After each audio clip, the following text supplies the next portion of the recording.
Bonjour à tous, bienvenue dans cette nouvelle vidéo, moi c'est Lipixar et j'espère que vous allez bien et que vous passez de bonnes vacances. Aujourd'hui, je vais comparer avec vous 4 générations de consoles Nintendo. J'ai devant moi 4 consoles que je vais vous présenter. Bien sûr, j'ai fait mes petites recherches pour que vous appreniez 2-3 trucs. Moi aussi, j'ai appris 2-3 trucs. Donc, on va commencer par ordre chronologique. C'est parti.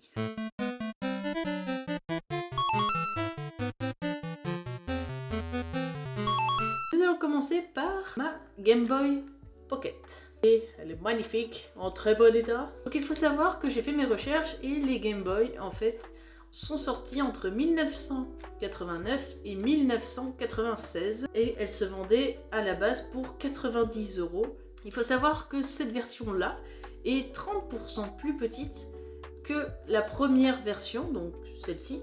Elle a un écran plus grand et besoin que de 2 piles. Tandis que la première avait besoin de 4 piles pour fonctionner, hein. C'est pas écolo du tout cette affaire. Il y a à peu près 350 jeux, oui c'est dur à l'enlever, dans les Game Boy Advance. Game Boy Advance c'est autre chose. Donc au niveau des jeux c'est pas du tout le même format. 350 jeux c'est pas beaucoup. C'est vrai mais bon pour l'époque c'était déjà... c'était déjà pas mal. Hein. Donc moi j'ai le jeu le plus connu, c'est-à-dire Tetris. J'adore Tetris. Ça va vous rappeler des souvenirs.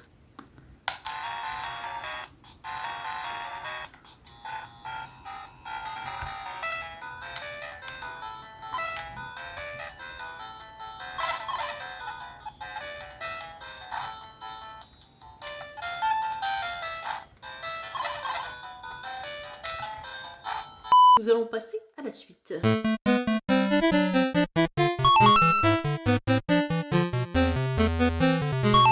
Suivant, mesdames et messieurs, veuillez accueillir très chaleureusement la Nintendo DSi. Je suis désolée, elle est noire mat et j'ai beau la laver, elle paraît crade. Je suis désolée. Donc voilà, la Nintendo. Vous voyez là. La Nintendo DSi, pour ceux qui parlent anglais. Pour 40 € sur le bon coin. Je vous avoue que je suis forte en affaires. Avec le stylet qui n'est pas d'origine bien sûr, mais qui est très nostalgique. Elle est sortie entre les années 2009 et 2010 et son prix était aux alentours à l'époque de 170 €.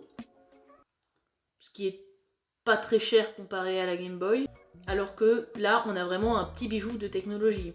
Déjà, comme la Nintendo DS Lite, elle a 2 écrans. Révolution, quand vous saviez qu'ils avaient ça, ça fait quand même un gros changement sur le papier. De plus, elle a un port carte SD, donc elle peut avoir de la mémoire, sans parler de Internet. L'atout principal de cette nouvelle DS par rapport à la DS Lite. C'est génial, non? Franchement, on va les faire. Pour l'écran, nous avons un écran qui fait 3,25 pouces. Elle est aussi 12% plus légère que la Nintendo DS Lite, les amis. Quand on joue pendant 1 heure comme ça, je peux vous assurer qu'on le ressent, les 12% au bout d'un moment. Et la grosse nouveauté, on a une caméra juste là, ce qu'on n'avait pas sur la Nintendo DS Lite. De plus, elle est 2,6 mm moins épaisse. Je pense que ça participe au fait qu'elle est plus légère du coup. Elle a une autonomie entre 9 et 14 heures, si on met bien sûr la luminosité au minimum. Vous allez voir que ça a son importance pour la suivante, c'est-à-dire sa grande sœur.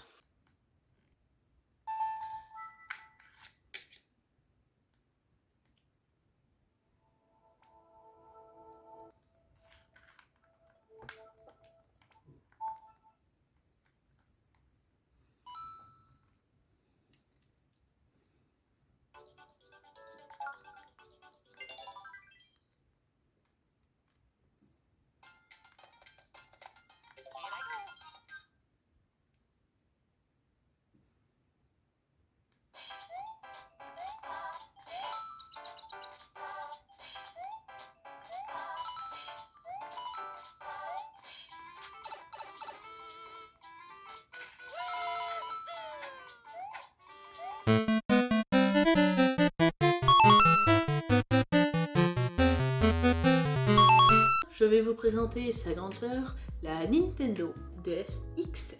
Vous remarquerez bien sûr que comme dans le nom, elle est beaucoup plus grande. Vous voyez ? Elle est plus grande, plus épaisse. Et là, pour le coup, le poids, il se fait sentir le poids. Elle pèse bien 314 grammes, alors que sa petite sœur, elle ne pèse que 214 grammes, donc on a bien 100 grammes de différence. Déjà, moi qui ai des mains pas trop grandes, pas trop petites, on va dire que pour un adulte moyen, j'ai des petites mains, et ben je peux vous assurer que je suis plus confortable sur celle-là que sur celle-là. Pour ce qui est de l'année de sortie, elle est sortie exactement en même temps que la DSi. Bizarre que Nintendo veuille faire concurrence à eux-mêmes. Finalement, ils se sont fait eux-mêmes concurrence parce que celle-ci, elle est à 170 € comme je vous l'ai expliqué, mais celle-là, attention vos oreilles, elle est à 179 €. 9 €. C'est le prix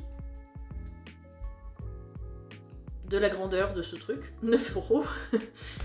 Pour 9 €, elle est vachement plus balèze, hein. On va pas se mentir, parce que dans les 314 grammes, je pense que les 100 grammes, je pense que c'est par rapport à la batterie. Parce que la batterie de cette Nintendo DSi XL, elle a une autonomie entre 13 et 17 heures, mon pote. Ouais, à jouer non-stop. Sur une DS portable. Comparé à 14 heures, franchement, elle n'est pas juste grande pour faire joli. Elle a des écrans, messieurs, dames, absolument immense. Genre là, si vous voyez pas Mario Kart, je sais pas quoi faire là. Si votre excuse c'était mais je les vois pas les murs, une taille de 4,2 pouces comparé à 3,25. Et avec, vu qu'elle est quand même très similaire avec sa petite sœur, pour être sûr que Nintendo la vende, leur argument ça a été surtout qu'il y avait 3 jeux intégrés dedans. Moi je ne le savais pas parce que quand je l'ai acheté celle-là, je les ai pas vus les 3 jeux. J'ai pas trouvé ces 3 jeux là parce que ils ont fermé, Nintendo a fermé leur boutique qu'ils avaient ouvert sur les DS, ce que je trouve très dommage d'ailleurs, je suis un peu triste. Événement cérébral, un dictionnaire, j'appelle pas ça un jeu mais bon, dictionnaire, Flipnote Studio. Je sais pas ce que c'est. Au côté jeu, même si notre Game Boy Pocket, elle, a 350 jeux, combien il y a de jeux finalement qui existent rien que pour les DS tout court? 4000 jeux, mesdames et messieurs. 4000. Est-ce que c'est bon pour vous? Ils sont pas tous bien. Hein. Je vous ferai une vidéo sur mes jeux parce que avec ces DS, du coup, il fallait que je teste des jeux de mon enfance que je n'ai jamais pu essayer. Voilà pour la Nintendo DSi XL.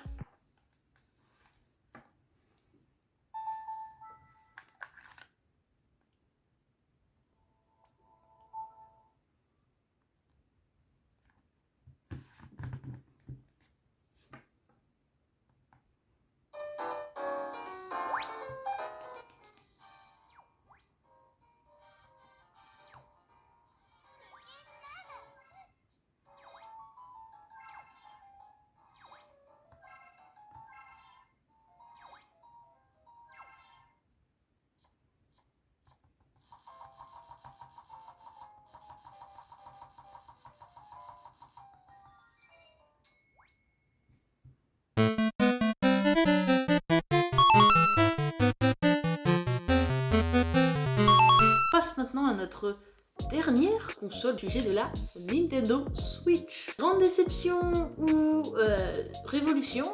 Déjà, il faut savoir que Nintendo ne la considère pas comme une console portable. Switch comme une console de salon. Ça, console portable, console pas portable. C'est les termes qu'il y avait sur le site. Hein. Je n'invente rien. Pour le fait qu'on puisse la mettre sur la télé, la met direct dans la catégorie des consoles de salon. Ce qui ne change pas mon classement finalement, mais qui est intéressant à savoir. Sa sortie était en 2017 et son prix, bien sûr, tout le monde va le reconnaître quand je vais le dire, est 329,99 €. Ah, on n'est plus sur du 176. Hein. En même temps, on peut comprendre, parce que franchement, ce truc-là, à designer, ça a dû être un casse-tête. Donc nous avons une console qui possède la particularité de pouvoir enlever les poignées, tout simplement, les poignées qui permettent de tenir ça. Et du coup, à la fin, vous vous retrouvez qu'avec un écran et la possibilité de jouer à deux avec ces deux embouts-là. L'écran fait 6,2 pouces. Elle possède une autonomie de 6 heures. Si vous utilisez un jeu qui ne tourne pas à plus de 20 FPS. Après, si vous utilisez Zelda, comptez 3 heures. divisé par deux. Il y a une option capture d'écran. Il y a des détecteurs de mouvement. La grande nouveauté. Mais il y a aussi les vibrations qui, je trouve, font réellement un plus niveau jeu.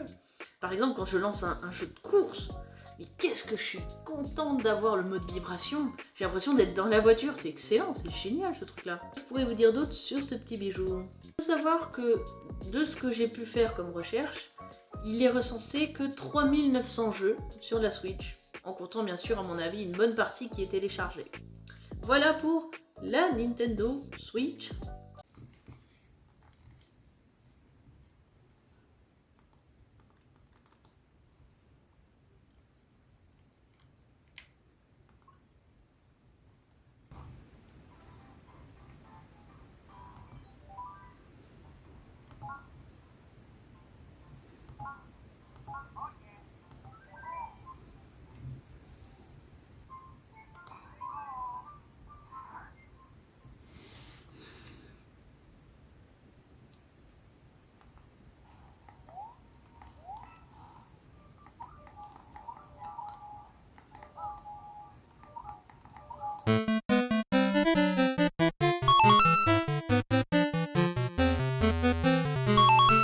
Par la Game Boy Pocket.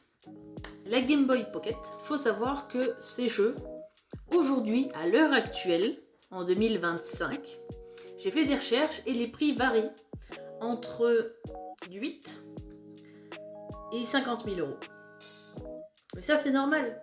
Plus une console est vieille, plus elle va être mise dans la catégorie donc rétro, plus, vu qu'il n'y a plus de fabrication de ce genre de choses, eh bien les collectionneurs vont s'arracher et donc certains jeux vont atteindre des prix exorbitants.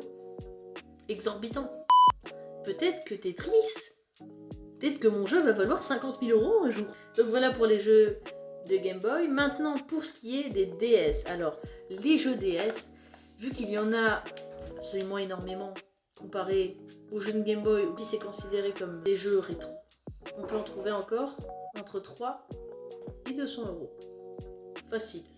On peut s'amuser pour pas trop cher avec la DS. Maintenant, pour la Switch, eh bien c'est une autre histoire. À savoir que les jeux Switch coûtent en moyenne entre, à ce que j'ai trouvé, entre 12 et 240 euros. Un jeu comme ça, complet, avec dedans la cartouche, moins de 12 euros, ça va être compliqué. Ce qui est globalement pas si cher si on compare au prix des jeux de Game Boy. Là j'ai mis un entre-deux. Mais la plupart du temps, ils coûtent 30 euros les jeux. On va pas se mentir, ils coûtent entre 30 et 50 euros. Vous avez toutes les infos et maintenant, moi, je vais vous montrer mon classement à moi. N'hésitez pas à faire votre classement dans les commentaires. On va commencer par celle qui arrive en 4ème place. J'ai nommé la Game Boy Pocket. En numéro 2, je vous annonce que ce sera la mini Nintendo DSi. Parce que là, je vais me faire des ennemis, vous êtes d'accord? Je la mets en 3ème position parce que elle est quand même très petite. Et pourtant, j'ai des petites mains, mais elle est vraiment, vraiment petite. Alors, c'est un atout absolument incroyable qu'elle soit légère. Parce que moi, j'ai pas l'impression d'avoir une console dans les mains, j'ai l'impression d'avoir... Oui, c'est ça, j'ai l'impression d'avoir une calculatrice dans les mains. Pour ajouter le fait qu'il faut mettre un stylet là, je vous assure qu'à la fin, vous voyez plus grand chose de ce que vous faites finalement. En 2ème position, ça vous dira du coup qui est en 1ère position, je vous mets la Switch. Oui, c'est étonnant, je ne l'ai pas mis en 3ème position malgré tous les reproches que je lui ai fait dans cette vidéo. Pourquoi? Tout simplement parce que la résolution est beaucoup trop belle pour qu'on se permette de la mettre en 3ème position.